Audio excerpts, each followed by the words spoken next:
10 review, number 1. Shown below is a scatter diagram for math and verbal SAT scores for graduating seniors at a certain high school. 3 areas are shaded. Match the area with the description. So number 1 is the total score is below 800. Which of those 3 graphs has a total score below 800?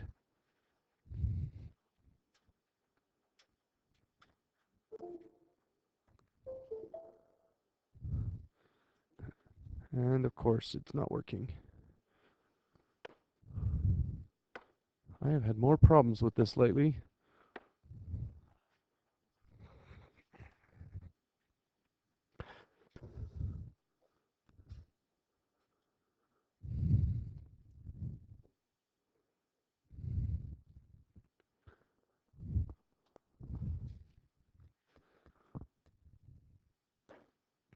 Okay, here it is. Which one of those has a shading that represents the total score, the math plus the verbal, is below 800? That would be A. So every one of these points over here has such a small x and a small y that when you add them together, you get 800 or less. Okay. Number 2, the total score, math plus verbal, is around 800. So you take the x value plus the y value and you get 800. That's going to be C. So right here, that's 800 on the x and 0 on the y. And this is 800 on the y and 0 on the x. And then this is 100, 700, 200, or 300, 600, and so on. Okay, 3. Math score is about equal to the verbal score. That's B. How do you know? That's where x equals y. It's the 45-degree line. And math score is less than verbal. It's not up there, but what would it look like? Where the math score is smaller than the verbal score. It's not one of those that's up there. But what would it look like if the math score is smaller than the verbal score? Well, this is the line where the math and the verbal are equal. So am I going to shade above that or below that to represent math is smaller than verbal? So let's take a point above, right there. That is the point 500, 650. Is the math below the verbal there? Yes. Okay. What about this one? This is the point 600, 400. Nope, math is higher than verbal, so it's got to be this. Okay. Number 2, in a study of the stability of IQ scores, a large group of individuals is tested once at 18 and again at 35. The following results are obtained. Estimate the average score at age 35 for all individuals who scored 115 at age 18. So this is the 18 IQ with an average of 100 and an SD of 15. And this is the 35 IQ, 100 with an SD of 15. And my R value is 0.8.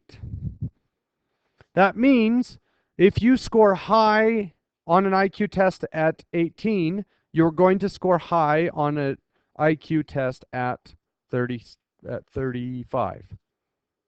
Okay, so we want to know, somebody scores 115 as an 18-year-old.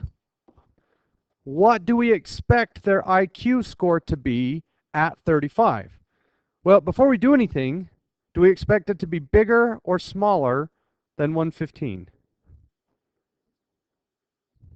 Smaller, because the regression effect. Okay, 115 is a good IQ. That's plus 1 SD. But we would expect them on a retest to do a little bit worse than that because of the regression effect. They're not going to go all the way back down to 100, but it should be slightly less than 115. How do I know slightly less? How can I confidently say it's going to be slightly less and not a lot less? Because the R value is 0.8. So here's my point of averages. I go right 15, which is 1 SDX. So I need to go up 1 SDY, but I don't go the whole SDY. I go up 80% of it. So 15 times 0.8 is 12. So instead of going up 15, I only go up 12, and I get 112. Okay. So, did this person get dumber? No. What happened? The regression effect. If you take the same type of test over and over and over, are you always going to get exactly the same score? No. And the regression effect tells us that if you score really well, chances are you're going to do slightly worse on the next one. Okay? Doesn't mean you got dumber. That's just what happens with random error, chance error. Okay? So let's say somebody scored 115 on the 35-year-old test. Would we expect this number to be bigger or smaller than 115? Smaller, because of the regression effect.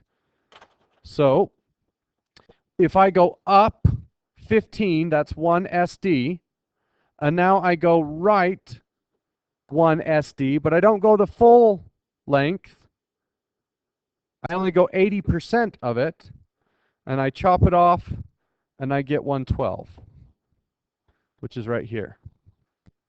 So the first one went from here to here, and the second one went from here to here, and those are the two regression lines. And you can see that the SD line is in the middle. So this black line will predict Y values using X values. And this blue line will predict X values using Y values. Number 3, Pearson and Lee obtained the following results in the study of about 1,000 families. The average height of husbands was 68 inches with an SD of 2.7, and the average height of wives was 63 inches with an SD of 2.5, and our R value is 0.25. Okay, before we do anything, what do you think about this? The predictions are not going to be good. 0.25 is basically a circle. So, something like that. So here's our SD line. Oop, let me move those over a little bit. Here's our point of averages. Okay. Predict the height of a wife when the height of the husband is 72 inches. So 72 comma what? Well, 72 is 4 inches, and 4 divided by 2.7 is about 1.5 SDs. So I need to go up 1.5 SDs. So 1.5 times 2.5 is 3.75, but I'm not going to go up the full 1.5. I'm only going to go up 25% of it. So I times that by 0.25, and I get about 9/10 of an inch, 0.9. So if a husband is 72 inches tall, then the wife would be about 64 inches tall. Now, is that going to be an accurate prediction? Probably not. Look how much variation there is in that column. Huge amount of variation. That's our best guess, but we don't think it is at all accurate.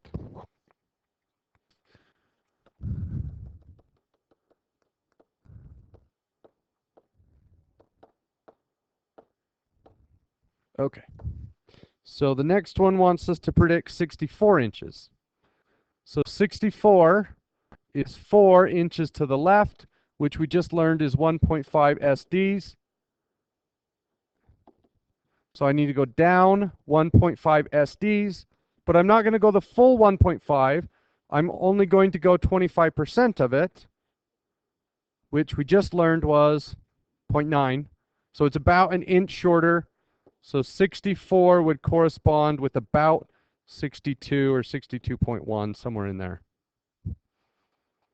And once again, we don't expect that to be accurate at all. 0.25 is pretty worthless. Okay, the next one says 68 inches. If we have a husband that's 68 inches high, we expect the wife to be 63 inches high. Those are the averages. And what if we don't know how tall the husband is? Then the best we can do is 68, and the best guess for 68 is 63. So C and D have the same answer.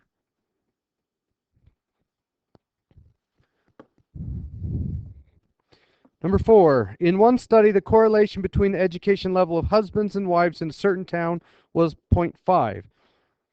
Both averaged 12 years of schooling with an SD of 3.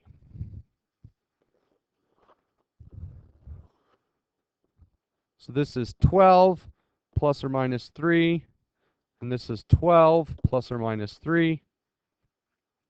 And my R is 0.5.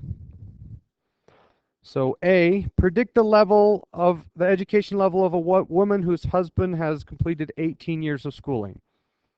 So 18 on the X, an unknown Y. How far to the right is 18?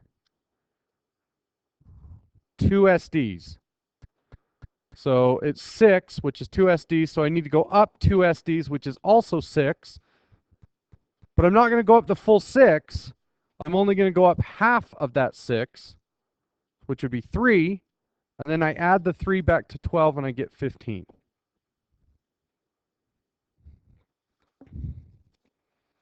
Okay.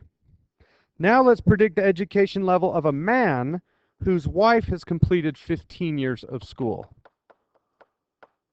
So same picture, except now we put a 15 over here. How does that 15 compare to the point of averages? How does this compare to that point right there?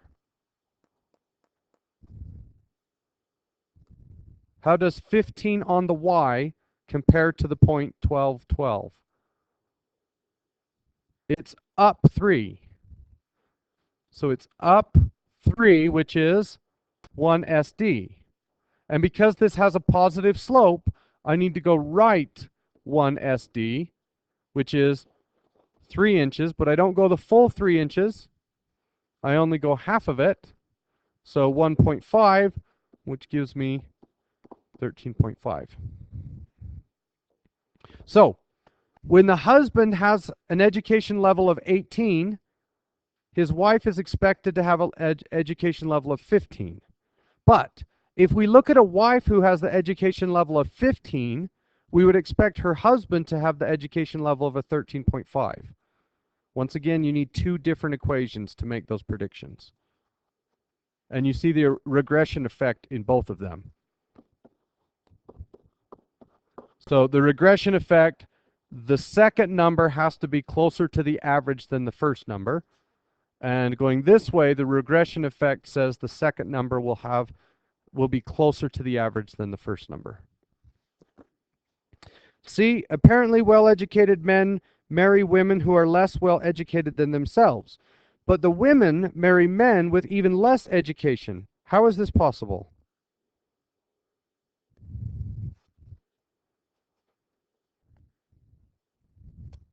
So that's the regression effect for the averages.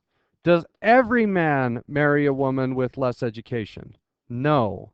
But when you average it out, it ends up that way. So there are some men who marry women that have more education than them. That's how it works. All right, number 5.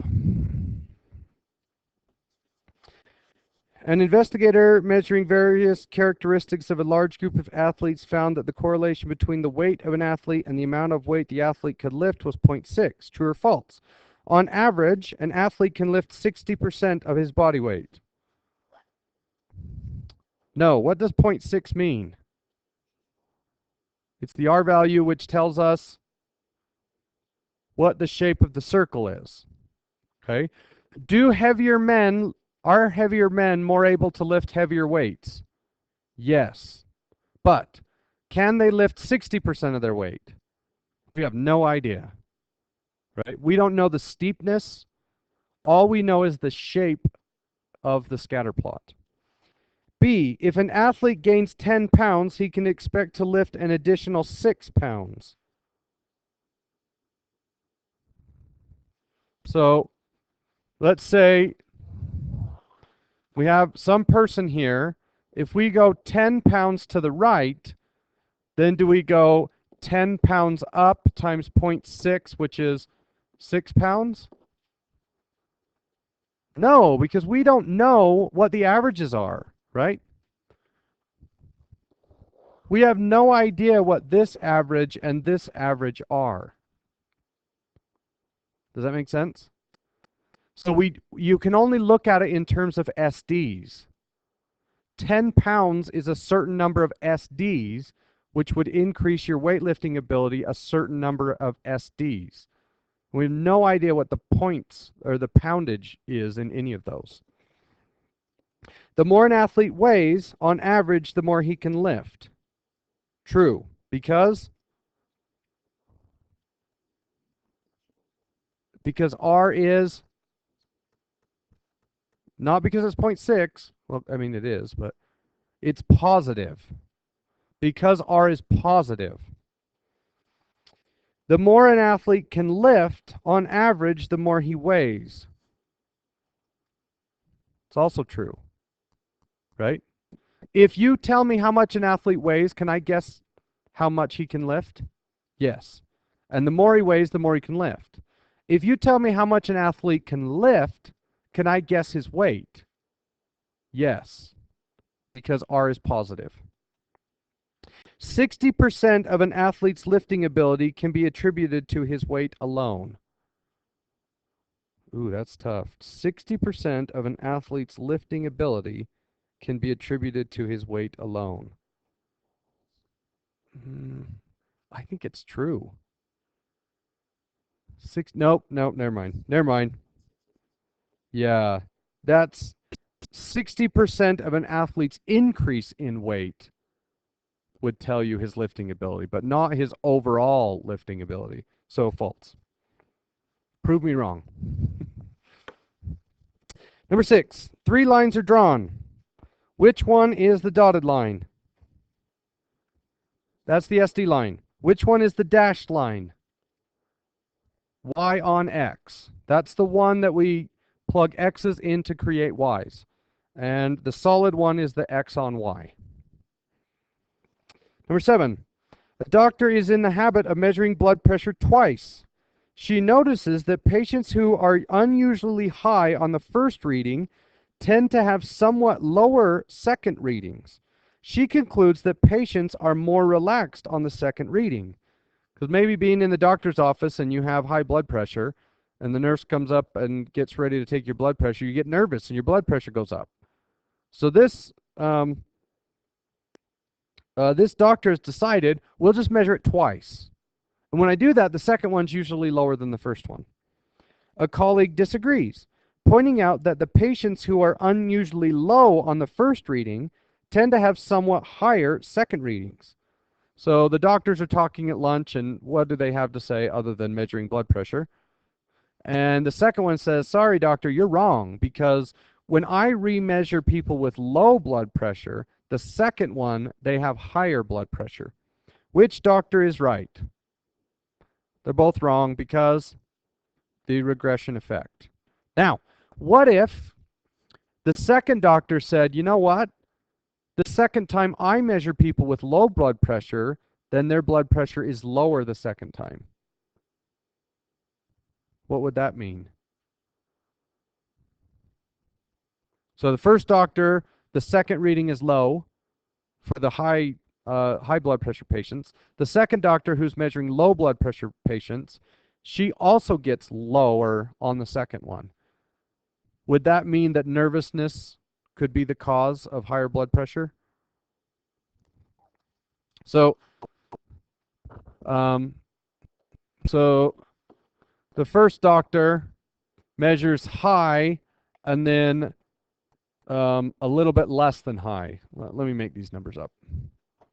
So 170, and then the average on the second one is 160. Well, the second doctor has an average of 80 and then a re-average of 70. Could we look at that and say, you know what? It looks like people are nervous on the first one. If they both went down, if the high went down and the low went down, then there's probably something to this retest idea. But if the high gets lower and the low gets higher, that's just the regression effect. That's just a natural occurrence when you measure things. And there's no way to fix it. That's just what happens. 8. A large study was made on the blood pressure problem discussed in the previous exercise. It found that the first readings averaged 130 and the second readings averaged 120. Both SDs were about 15. Does this support either doctor's argument? So now we're comparing, we retest everybody. The first average is 130 plus or minus 15. The second average is 120 plus or minus 15.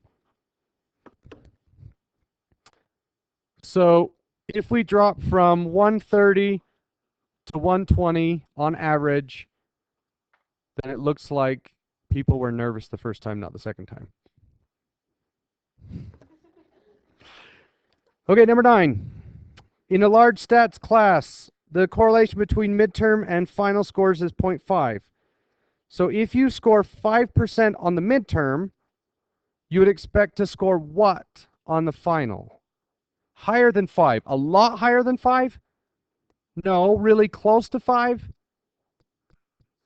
Well, somewhat, but the R value is 0.5. So maybe 7 or 8, 9, 10, somewhere in there. But certainly not 30.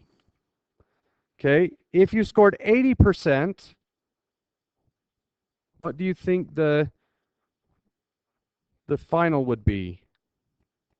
Lower than that? So 75-ish. 50%.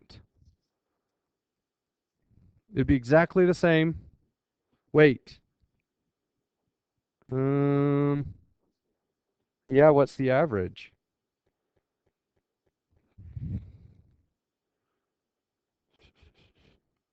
I'm not sure we can do 50%. If the average was 50, then it would be 50, but we don't know what the average is. So we don't know. And D is kind of the same way. It must be assuming the average is 50, in which case both C and D are 50. True or false? A student who is at the 40th percentile of first-year GPA is also likely to be at the 40th percentile of second-year GPA. False. That would only be if he is on the SD line. And most people are not on the SD line.